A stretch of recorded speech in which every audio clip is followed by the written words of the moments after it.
Welcome back to Society Case Files. My name is Robert, and today I'm going to revisit Elder Scrolls Online. If you like this kind of content and you want to see more, please subscribe to the channel and hit the notification bell, maybe even like the video. But without further ado, I'm going to dive right in. Elder Scrolls came out in 2014, and I'll never forget it. I took the time off to play the 5-day head start, and I loved it from the moment go. I played a little bit of the beta, and I thought that it was really cool how it worked. It was kind of interesting because right when they put it out, they made this last-second decision to make it to where you didn't have to do the tutorial missions and you could just start wherever you wanted, trying to give you more of that Elder Scrolls feel, I guess. I don't really think it worked very well back then.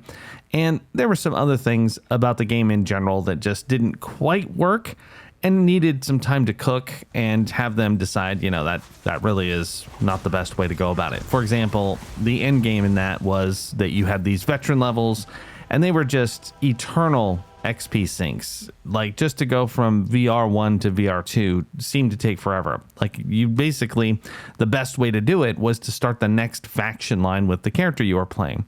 And as you're doing those quests, the experience bar barely moved. So it was kind of disheartening. And I think they realized it pretty fast that it just wasn't really the most rewarding experience to watch this bar slowly crawl up, despite the fact that you were doing so much stuff, running around doing side quests and everything else that you possibly could just drag out some experience points. And honestly, it looked like it was going to take more experience to get to the end than even doing the next two factions combined. Which maybe you could have done it with alts. I don't know, because it disheartened me enough to where I basically finished the main story, started messing around with that stuff, and was like, never mind, that's a little rough. I revisited when they put the game out on the consoles and played with some friends on the PlayStation 5, and that was actually quite a bit of fun. It was actually not too bad on a console, and it worked very well. But later, they kind of revamped everything. They changed how the veteran levels worked, so they weren't giving you these long drawn out levels, but rather they gave you these points that you spend in a constellation style tree, which is still there today. And quite honestly, I think that they completely fixed the reward system in that way. You could at least get that stuff and feel like you were making progress, which was quite a bit more fun. And at that point, I dove right back into the game and got pretty hardcore with it for a while. I ended up doing a lot of end game stuff. I managed to get most of the raid armor I've ever needed. And I don't know, I just, for a short time, I would consider myself to have been a high-end player of ESO, which I haven't done with many games. I've come close with World of Warcraft, but this one, I was parsing to get the best results for my DPS. I was learning to tank from people who had been raiding and doing a lot of the most difficult content in the game. So for the most part, I really did try to really dive in and understand it. Now, I did stop for a while after I pretty much felt like I got all the gear I could get. There's some things that I just didn't have the skill for. I admit it. Like, I wanted to do some of the high-end PvE stuff, which there are these arenas that you could do, and I just couldn't do the veteran level of it. I had all the gear, I had everything I needed, and just for some reason I could not pull it off. I had people giving me advice. I just sucked. So I thought about going back to it to try again, see what I did wrong. I've watched videos, I just don't get it. I don't know. Whatever, it was a block, and the hard part about it was that it was so difficult for me personally that doing it multiple times just sounded like a chore, especially considering that I knew for a fact I wasn't going to get the piece of equipment I wanted the very first time out. Now, when I say that, it's just because my RNG is so bad, but it would have been kind of funny if I did finish it and I got the darn sword I wanted. But regardless, I think it's cool that they have that kind of stuff in the game, this super difficult content to try. I've watched people go through those just to show how good their build is. There's the leaderboard so that you could kind of place and show how good you are with other people. I think all that stuff's really cool. The PvP, I know a lot of people complain about it because it's pretty ridiculous. I mean, I did a couple before I made this video, and I have a build for it. I finally made a specific PvP build, and it's not bad. I got some decent kills and stuff. but you just die so fast in it, and just it's pure chaos. So it doesn't really feel like as much of a strategic game as it is just like a mosh pit of violence. I guess it could be fun. I've had fun with it before, usually when there's 3 teams and you're going at it that way. Now, the times I did it here, only 2 teams were present, which was really weird because it just became an all-out brawl. But yeah, I'm not sure. The Overland, PvP, and Cyrodiil, I've never really enjoyed that very much. It just seems kind of like if you're not in a Zerg, then you're pretty much just meat for another Zerg, to be honest. And I guess I just don't even really understand the point of it. I know you're supposed to take the different places, the forts and stuff, but I've never really figured it out. But to be fair, I didn't really throw myself into it either. It just didn't really appeal to me enough to try and understand. So there is that. Now, the things that I did spend a lot of time on were dungeons and trials. Trials are just raids. They just, gave it a new name. Most of these are super fun. The real problem with the trials specifically is that once you get to a certain point, they kind of run like clockwork, and they're more like puzzles than they are a dungeon, because it's somebody has done it before enough to be able to explain it to everyone else. So for example, there might be an encounter where everyone has to pretty much stand on top of each other so that the healer can access them all, and then you just lambast a monster until it's done. Or there's some mechanics that are a little bit more complicated, go and have half the team stand here, half the team stand there and do this or that. And I like those. Those mechanics are pretty cool. I'm not super fond of the ones where you've got to like pixel stack to do the damage. I just think that looks silly. I don't know. Maybe I just get too caught up in the lore of it. But that's pretty much what trials come down to, is that somebody knows what to do. They give you all of the information, and then you perform your task, and hopefully you're in a group that's nice enough that if you make a mistake, they're not going to go off on you. Now, I've been in plenty of toxic trials where someone makes a mistake and they just get destroyed, especially if they do it more than once. But sometimes, I've got to be honest, you're in the thick of it, and it's hard to remember what to do when you're taking tons of damage, or you're seeing someone else taking damage and you might be able to help. Sticking with your role can be a challenge when things go badly, especially if you start seeing other people die. You might still pull it off if you remain and do your job, but sometimes you need to jump in, and then if you do so and the results of your actions end up actually causing the wipe, then yeah, sometimes you get in trouble. It's kind of funny. But I don't know. I thought that the end game stuff was actually quite a bit of fun. It did keep me engaged for several months. I bought the year subscription that time because I was playing so much, and I would say that it was pretty much a part-time job, which is probably what really put me off from it. I haven't played the game since early 2024. I haven't picked up the latest expansions, which we're going to talk about in just a moment. But in the middle of doing all of that crazy stuff, all the end game things, getting all that gear and armor, I decided that I was going to set a task for myself. I hadn't finished the main story in every single zone. So I went ahead and I did that. First, I took care of all of the vanilla stuff, what came out at the very beginning of the game. Then I went and did almost every single expansion. Now, when I say almost, I didn't do the most recent ones. I hadn't done the one that came with High Isle and anything after that. In fact, I just started High Isle here the other day. And it's very interesting because they sort of drip fed you those when they came out. Like you'd buy the expansion and you'd have some of the quests, and then you'd get to a certain point where someone would say, we'll contact you soon, and then you'd have to wait for that content to release. And in the meantime, they had released other things for you to do. There's overland events and that kind of stuff. Now, I tended to wait until all of the content was available so that I could just binge those quests and wrap them up. Some of them were super fun. In fact, I'd say that a lot of the quests are really, really, really cool. I became quite emotionally invested in the main story, and there are several of the little zones that I found very impressive as well. Now, for the most part, I find the dialogue system, and I'm going to put that in quotes, to be lacking in a major way. It's practically just prompts to give you bite-sized bits of the long-winded exposition that these people are going to spew at you, because they are, just like everybody else, long-winded. Now, they do try to, like I say, they're trying to break it up to make it feel like a conversation, because you'll ask a question, but you rarely have more than one or two things, and they don't matter because you're going to ask them both anyway.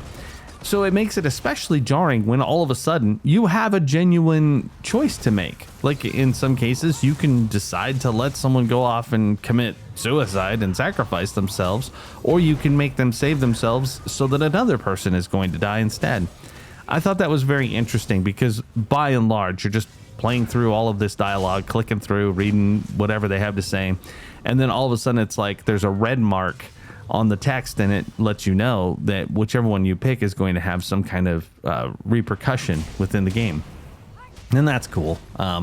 It's just that it would be nice if there was either more of that or there was more branching text. That said, I completely understand why they don't do that, because there are so many quests, not just main story quests, but tons of side quests. I couldn't even begin to guess how many.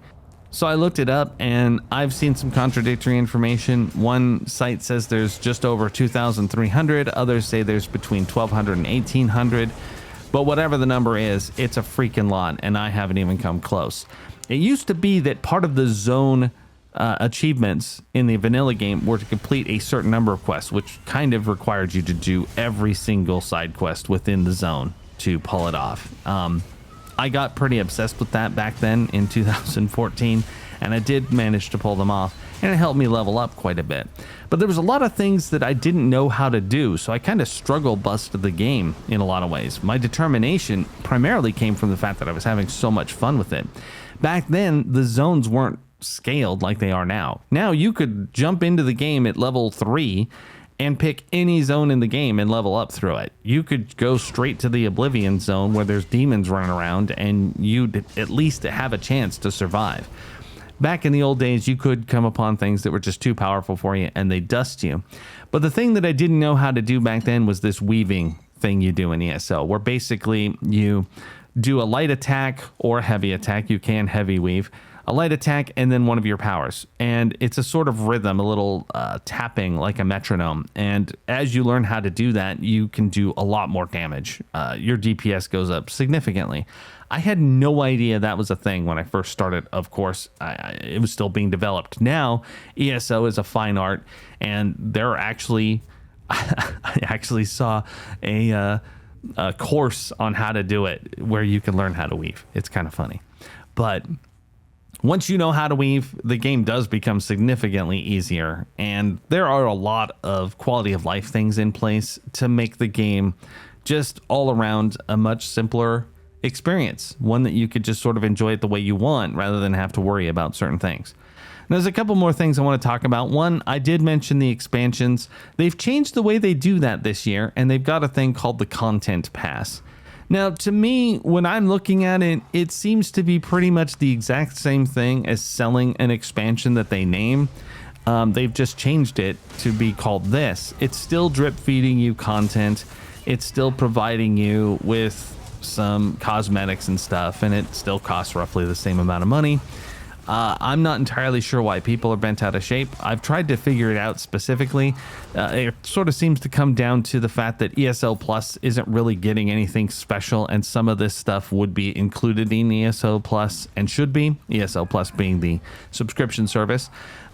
It does kind of seem like ESO Plus has become a thing that you pay for strictly for the 10% experience bonus and the freaking crafting bag that they've never allowed you to buy any other way. I'm not sure, but I think the Content Pass is just a more honest way of expressing what they're delivering. And in this case, it pretty much says here that you're going to be getting a dungeon pack, which is already available. The Seasons of the Worm Cult starts in June of 2025. Then there's another dungeon pack coming out in the Q3 of 2025, another in-game event, and then the second part of the story quest. Who knows if it's going to continue into next year? Probably will. I don't think it's that big of a deal, especially if you absolutely love the game. You probably are going to buy it anyway. Maybe you just want to complain about it a little bit. Lord knows I complain about plenty of stuff, so I don't begrudge anyone, and I don't say they're wrong. I'm just saying from my perspective, I don't see how it's too much different than the way they've always done things. When I logged back in, there was this Golden Pursuits thing that I checked out, and I was like, oh boy, this is like a battle pass. It's going to take forever. And especially when I saw that the end result was you got a free house, and not just any house. It was actually a pretty freaking nice one. So I went about trying to do it, and I could have finished it in a day, to be perfectly honest, if I would have been a little bit more intense. I was not. So it took me 3 days, but it was still fairly easy to get a really cool house. All around, it was a fun little thing to sort of direct me to get back into the game. You know, I did some dungeons, I did some random stuff that was on the list, and sort of acclimated myself back into the game. I thought that was kind of neat. Now, something that I would like to complain about a little bit, and this is a very minor complaint, to be perfectly honest. I don't really feel like Elder Scrolls is the most friendly game for alts. I have plenty, and leveling them from 1 to 50, that's not the trouble. The trick is that when you've done one character and you've played them as much as I've played my main, you ended up having like tons of skill points and all this other stuff. There's a lot of busy work that goes into getting the right things you need for your build at the end, and that usually involves going out and getting skill points, whether it's finishing quest lines or finding sky shards or whatever it may be. But you're gathering certain things that when you play an alt, you'd have to do all those again or buy them with real world money. Now, I know that an alt is supposed to be another character, and they do actually give you plenty of extra stuff from your original. You get all of your champion points, you get all of the styles, your character can look cool right off the bat. It's just that the busiest work bothers me for some reason.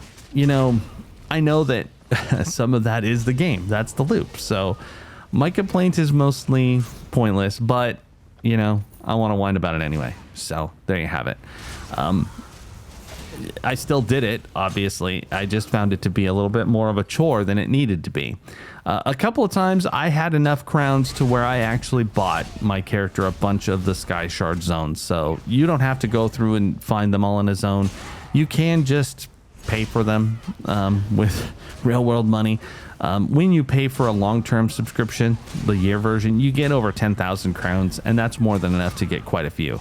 And at a certain point, you don't even need that many skill points. So I guess another thing that's kind of frustrating about it is that the busy work of the day-to-day grind of getting your horse up.